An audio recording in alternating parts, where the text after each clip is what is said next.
What's up, everybody? Welcome to the GK4FREE podcast. My name is Hunter Gilstrap with co-host Will Marshall. Today's guest is Houston Dynamo Major League Soccer goalkeeper Kyle Morton. We'll get to Kyle in just a second. First, we want to thank you guys for coming and listening in and watching. It's been a little bit of a break since we put our last podcast out, but we're going to try to get back on once a month track. But anyway, back to what's important today. Welcome everybody. Kyle Morton. Kyle, how are you? Good. You guys doing all right? Doing all right. Oh yeah. Doing all right. Doing good. Good. Can't complain. So Kyle, I'll let you give just a quick little bio, but you've already been on the podcast once. You were on season 1. Thanks for doing that. We were kind of really specific and stuck to topic there and talked about, I think, specifically kind of crosses, your approach to dealing with them in games and kind of some strategy you used for that sort of thing, you know, especially since a lot's happened since that conversation with you and your career.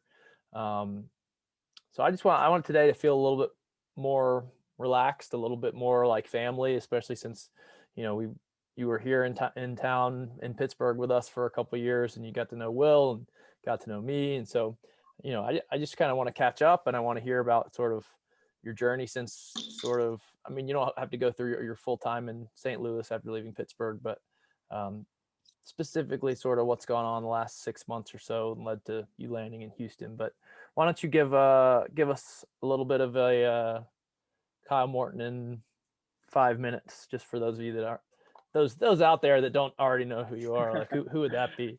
There's many of them out there. So yeah, like I've been introduced, I'm Kyle Morton, from just outside Philadelphia, Pennsylvania.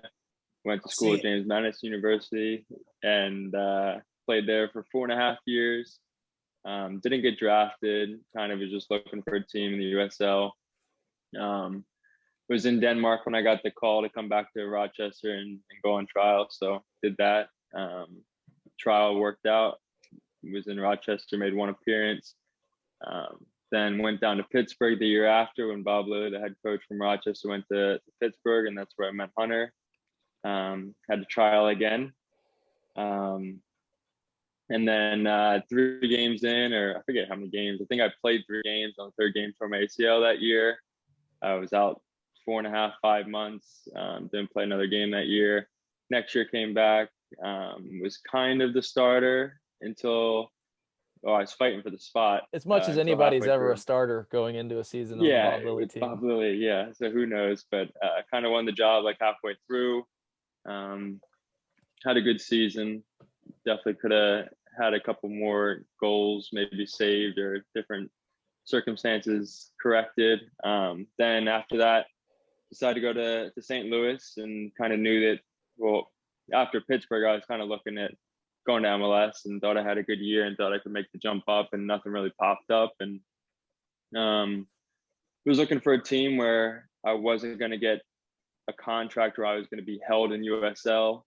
Had a couple offers, but they were mostly two years and an option, and didn't want to be 28 looking for an MLS gig. And thankfully, God provided an opportunity in St. Louis, and kind of had an idea of them going to be folding after the first year, or the year that I was going to be there. So was on a 1-year contract and went in just fighting for the job again, and kind of didn't really worry about MLS in the future, and just kind of focused on the everyday grind. And with COVID and all that stuff, it was very much up in the air, and it was tough mentally, and just what was going to happen for that year, and knowing that St. Louis was going to fold.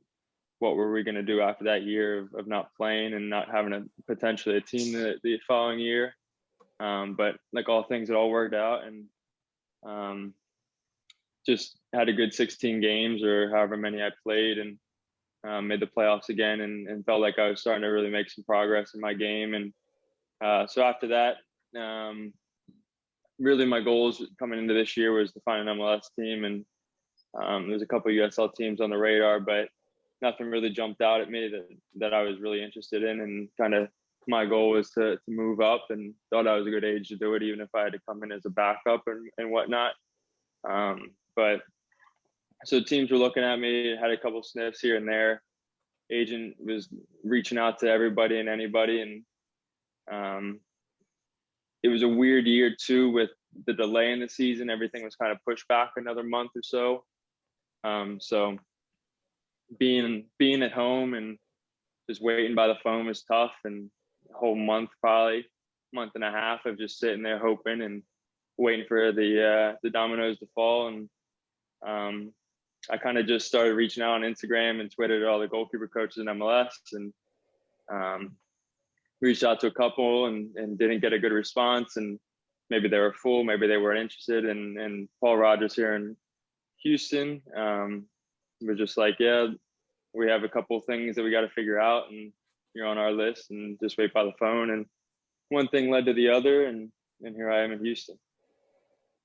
Here you are in Houston. Wow. Like, who would have thought? Like, yeah, all those, 4 years, 4 years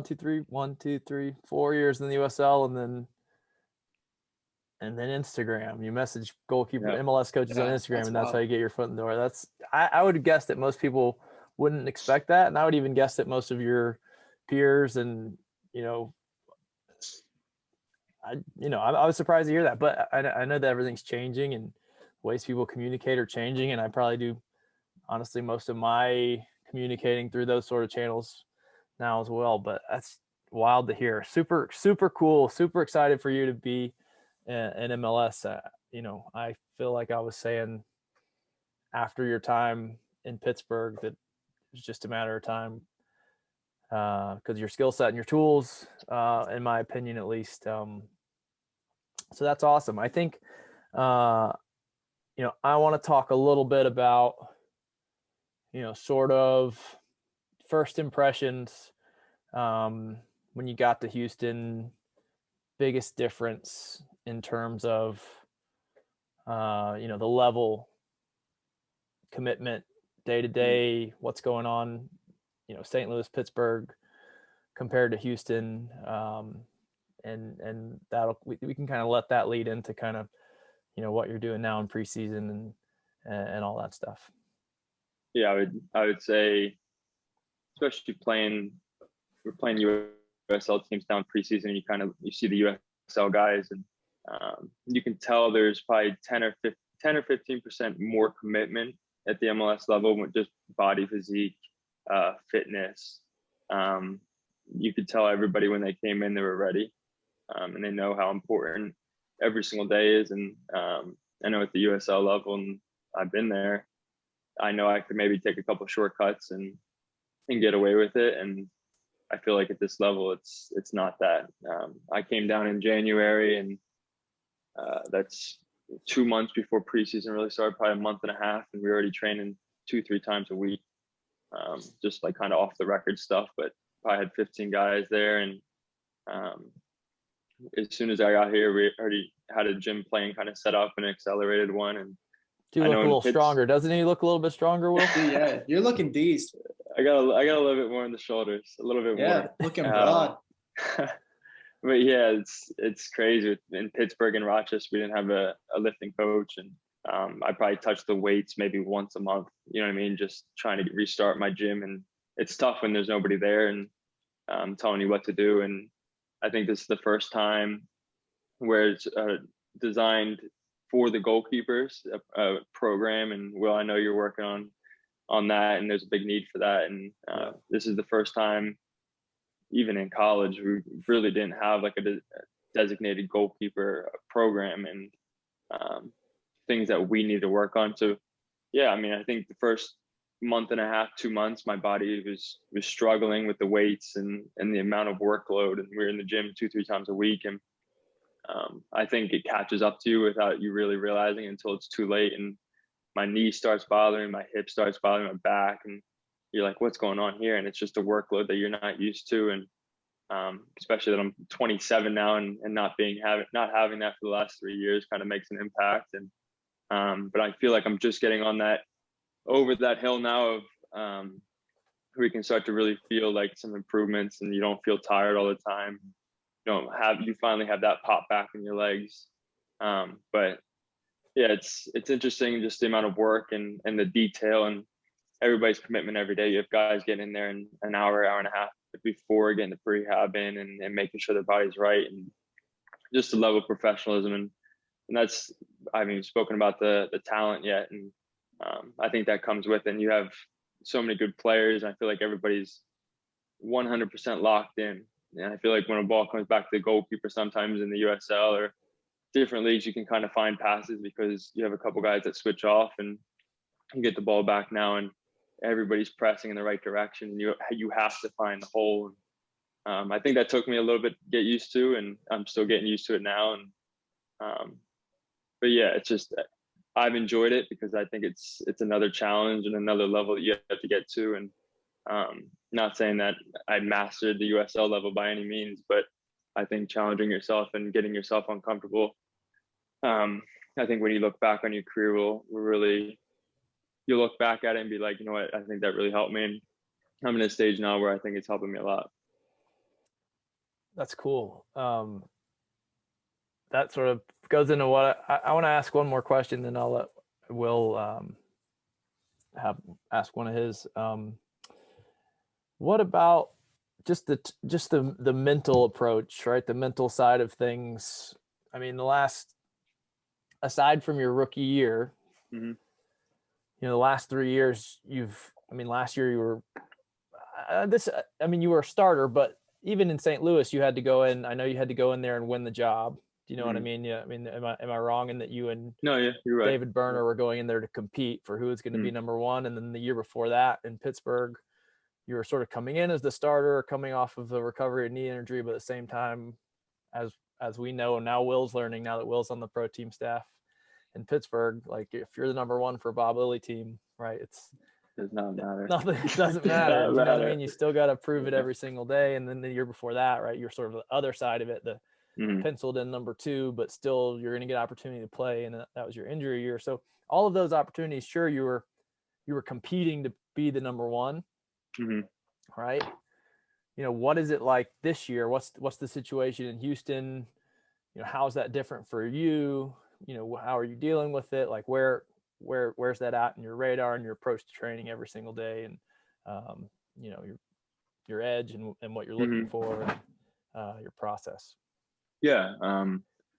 Right now I was signed as a 3, and at the moment I'm a 3. We have Marco Maric, who's a fantastic goalkeeper, and you can tell he's from 17, 18 is the top level, and he's 25 now, so he's 2 years younger than me. But we're still competing. And Michael Nelson, who was drafted here, I think 3 years ago, and just an absolute athlete. And he's been here for 3 years with the same goalkeeper coach, so he knows what we're looking for and the style of play and all that stuff. And I think coming in, and I'm the oldest one by a year, and I'm really coming in as a 3 and having to almost relearn a new system and a new style of play, which USL is similar to MLS in aspects, but the MLS, it's risk, but no risk. Right. You can risk, but if you make a mistake, you're going to get absolutely punished for it. So you just have to be absolutely sure. And I think for me, being a 2 in Pittsburgh and being a 1, whatever you want, 1A, 1B, they would always call it, and that would make me so angry. They would you're fighting every single day for that spot. So I think it brings that intensity and that focus. And then last year, I kind of won the job and kind of knew I could win the job. But I still think that adds another bit of responsibility because now you're the one getting hunted, right? So you kind of have to be focused, and you can't take shortcuts because the number 2 is going to be fighting every single day.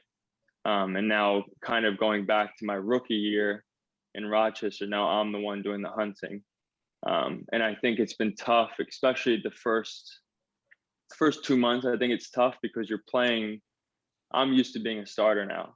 And I think my mentality is, I can't mess up or these guys are going to catch me. Instead of, I'm just going to put my head down and grind and focus on what I need to focus on. And I think for the first month it was really tough, and I know I wasn't up to speed, and just little different things here and there that I still have to improve on. And I think mentally it's tough. And I think any goalkeeper is going to find a challenge and have people around them that are very good. And I think there's a lot of good MLS goalkeepers, and we're all good in different areas, right? Like the margin of error now is this guy may be a little bit better in this area, and this guy may be a little bit better in this area. But at the end of the day, only one guy can play. And when they do play, they're going to usually play well. Right. You're not going to have a guy playing poorly, because at this level, you don't have that. So it's tough. And I think mentally it was a challenge and something I'm still wrapping my head around. And but I don't think I've been with Bob Lilly and you, Hunter, and having to work every single day, and kind of relearning how to do that, and just fighting every single day for every single ball that goes at you. And it's tough mentally. You have good days and you have bad days, and you go into training, and this is probably the first time where I don't know a single person coming into the locker room. USL, you make the connections, you have the friends, and most of the guys are younger and don't have families yet. And now you have guys that have 3-4 kids, and they talk about the stock market, and I'm lost, you know.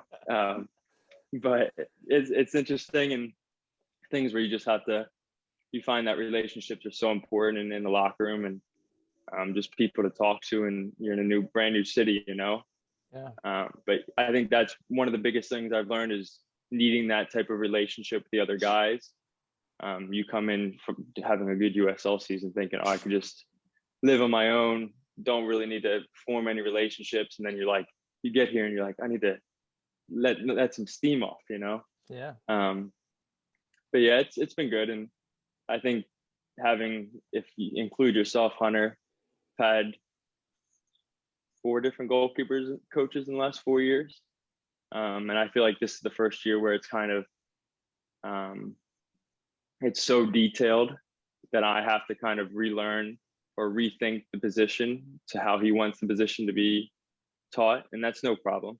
But it does take a little bit of adjusting of the ideas that I've had and ideas that I'm trying to now implement while playing.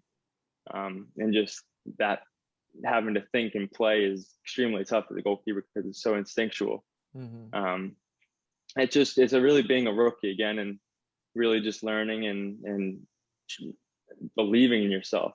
I think that's probably the biggest thing. I think when I've had a bad week, and I'm thinking on Monday, like, what's going on? You know what I mean? Like, I've just been here and I'm now here and I don't feel like myself, you know?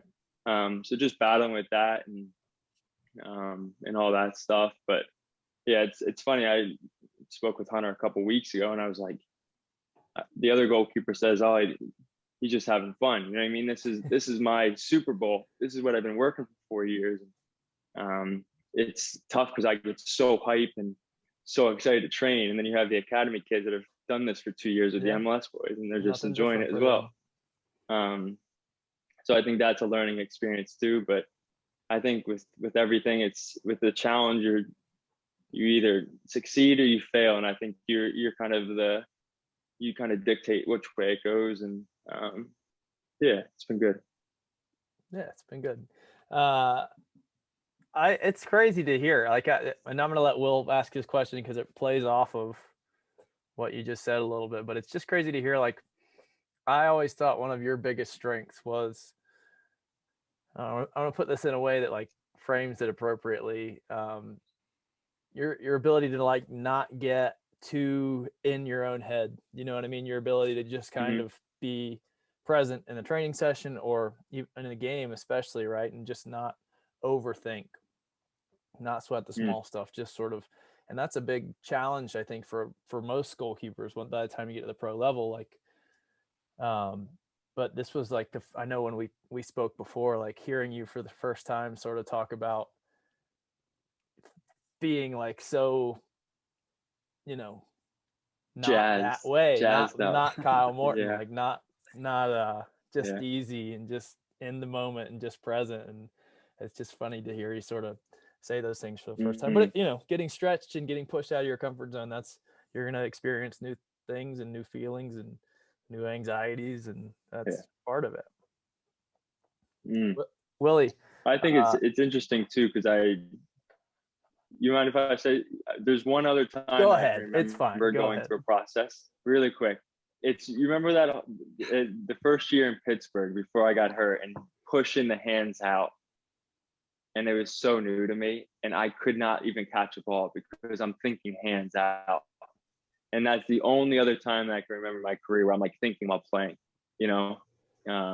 But like anything, you figure it out. Yeah. You do it enough, and it just kind of comes together.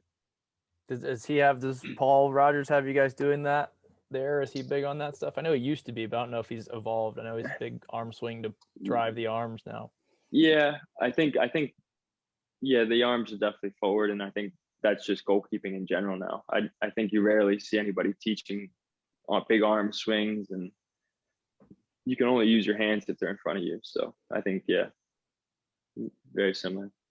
All right, Will, you prepared a couple. Yeah. Why don't you? I think your first one you prepared will work nicely. Oh yeah. Now. So obviously, I mean, there's a sense of being new, I guess, in any time you're at a new club or, you know, whatever. I mean, with any transition, I guess. But is there, you know, an aspect of like, since this is your first year in the MLS, like, are you considered like a new guy in that sense? Like, besides just being new to Houston, like, are you? I mean, do you know what I'm saying? Like, not a rookie, but like, because obviously not a rookie. The old rookie. Yeah. Yeah. I think I don't know if they would classify me as a rookie, but like with all the contract stuff, I could get the rookie stipends and all this stuff because I'm a first year player. And I just take advantage of that as much as you can. If it's a good deal, it's a good deal, you know? But yeah, just a rookie. And I don't think the guys know I've played USL, but it is interesting moving up and then kind of being just the USL guy. You know, it's not like you're a first rounder, second rounder. You just, oh, he was in the USL. Yeah. So do you feel like that, like in the locker room, you know, in the climate of the locker room, do you feel, I don't know, do you feel like because I always wondered this too, because I did a preseason with Toronto after I'd been in the US, probably about the same as you. Like, I think I was four years into my career, I got my first chance in MLS, and you know, I did sort of feel like I was more viewed as like a rookie, because even then, and I would assume now, like the USL might have a little more credibility among players at that level, but honestly, it doesn't hold a whole lot of weight. At least it didn't then. Do you know what I mean? Like you were. Yeah. I definitely don't get treated. I'm not hazed. We're not talking about your they know We're not trying to talk about your teammates. Like not a vet either. Guys. Yeah. No, but yeah, I think everybody respects each other, but I'm not, like, for example, a Maxi Urruti that just got signed here that's been there and done that in the MLS. You know what I mean? Yeah, I think you see it when it comes to like the friendships and the relationships. You're not in the same bubble as them for so long, so you don't have those same connections and the same relationships and the same experiences. You know, I think in the USL, when you're there for a couple of years, you kind of see the players and you know this player from here, and then that gets brought up in a conversation. Like I said, I think it's different people, and it's like you go from one job to the other. You have to start creating those relationships, and that's what it is. All right, good answer. Good, very very politically correct answer too. Yeah, how about this? I haven't even thought about this. Do you have to speak Spanish on the field? Yeah, so I know that is one of the biggest things, and I should have mentioned it, but you probably have like 2/3 of the guys speak English, and then you have a third that are pretty much broken English to Spanish strictly. I would say pretty common on most teams in MLS. All the physios, all the coaches, dual language, even the GMs dual language. But yeah, I mean, right, left, time, turn, you kind of pick up a couple things, but you almost, like, I just downloaded Rosetta Stone a couple weeks ago, because you have to kind of, to create those relationships, especially as a goalkeeper, you have to create the relationships. And if they speak Spanish, then you're not going to have a relationship with them if you're speaking strictly English. Yeah. So I think that's something where I'm trying to work Spanish into my dialect, but it's tough. Is that ever on your radar, Willie? No, never thought about it. I mean, I was thinking, like, while we're like, doesn't doesn't Evan Bush speak French to some extent? I don't know how many French speakers they had on the team and on the actual team there. I mean, I don't know why I'm sure he maybe, learned some French just from being in Montreal for so long, but yeah, I would I mean, even Montreal's probably pretty guess that French. there's probably just as many guys speaking Spanish on that team as there are in Houston. Mhm. You know what I mean? It's just sort of Yeah, there's just a lot of Spanish speaking players playing in yeah. MLS. And I guess. honestly, the USL too. Just for some reason in Pittsburgh, we just have never had too many Spanish-speaking players. I don't know why. Yeah. Because But we had, Bob like- can't speak to him. That's why. Maybe that's it. Maybe that's it. I don't know. Well, what was the other question that you had ready for? Yeah. So I think Bugs. I want to say last time you were on the pod, we were talking about your goals, and I mean, I know you get pretty specific with that stuff. So, Mhm. you know, I wanted to ask, like, you know, what are your goals for this season? Like, you know, how have they evolved, and you know, what have you narrowed it down to? Yeah, I think it's interesting because I have an end goal, and that's just career end goal. But I think for this year, I had goals coming in to the season, and I think I've changed them because I was so worried about every week if I'm not doing well, then I'm thinking, oh, I'm not gonna be able to get to my end goal this season. You know what I mean? And then you start to turn and you're thinking about your long-term goals instead of what you can do every single day. So honestly, I've changed the way that I look at the goals, and I was speaking to one of my mentors, one of the chaplain from St. Louis, and kind of getting his feedback. And so instead of looking at these long-term goals that I used to have, I'm now just starting to look at the everyday process goals. Can you do this, this, this, and this? And if you do all those things and you have a bad day or you get scored on more, so be it. It's going to happen. But I think, yeah, I would love to get one MLS game this year. And before the season, maybe I would say, oh, I want to be the starter this year. You know what I mean? But I think when you're not at this level, I think it's easy to look at it and say, oh, I could be there. You know what I mean? I could be it. Sure. But yeah. I think when you get here, I think you understand that a couple technique things that maybe you can call them flaws at this level worked in the USL. Now they're not working. Now the ball's flying in because my technique isn't to where it needs to be, or it needs to change to where I can get steps in quicker. I can dive faster because the speed is just that little bit faster that you don't realize. But yeah, I think my goal is to get one game, one Open Cup, one MLS game, and kind of strive for that. But honestly, it's so short-term goals for me now, and kind of just trying to revert back to where I was and trying to get back in line. How are you?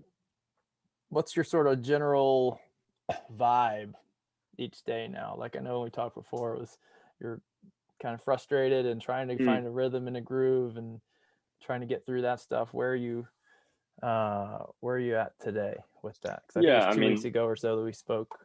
Yeah, definitely progressing and definitely enjoying it more and seeing spurts of where I need to be. And I think it's not going to, I think we said it's not going to change overnight. You're not going to be this person, and then the next day you're going to be this superstar. And I think when you start to understand that and realize that it's going to take a couple months, couple weeks, whatever you want to look at, I think you start to see different things and different situations happen, and you start to play well maybe in this game or in this practice. You're like, you know what, I can start to do it. Yeah, I think I've seen in a couple of the inner squads where I'm making good saves and my feet start to get there and start to have a little bit more belief. And I feel like as long as I'm climbing in the right direction, then why worry, you know? 2 more things I want to touch on before we go. I think we got our little warning here. We got 9 minutes or so on the clock. What's you know, I think you made a good point saying that, like, from the out, even as like a USL player, I think it's easy to look at an MLS game on TV or even in person, even when you're playing against an MLS opponent in preseason or in the US Open Cup or whatever. And I think it's really easy to be like, oh, it's not different. There's not that much of a difference. I could play there, and I think that's healthy to a point. Like, I think it's it's important to have the self belief that you can do it, and that makes those sort of things possible. But now that you've been able to successfully sort of jump from USL to MLS, like, I don't know if this is advice for a USL player, goalkeeper, or even just for a college goalkeeper that wants to play at the pro level, or even a high school kid that maybe, has aspirations of that. Like, what do you see as, one or two things, little tips or pieces of advice that you could give to someone younger than you that kind of was in your same path, right? That you think doesn't cause you to get to the MLS level, but maybe helps to, fuel that fire, keep you grinding, keep you going, because as well as I do, and Will does, and everybody else that we've talked to, how much, and this is not necessarily, you don't even have to talk about, people slamming doors in your faces, but that, that's such a big part of it. Like the, responding positively to the no's. So just to give you some context there, what do you think? Yeah, I think just off that point, I think the amount of doors that get slammed in your face, and I think you have to have that self-belief, and not just the self-belief that you tell somebody, oh, I'm good enough. I think you have to honestly believe that you are good enough. And I think you can start to see it if you think that you're good enough. But how do you ground that in reality? How do you know if that's actually possible? You know what I mean? Like, it's hard for you to say, because because you're 6'4", and you've it's probably looked physically possible the whole time. Yeah.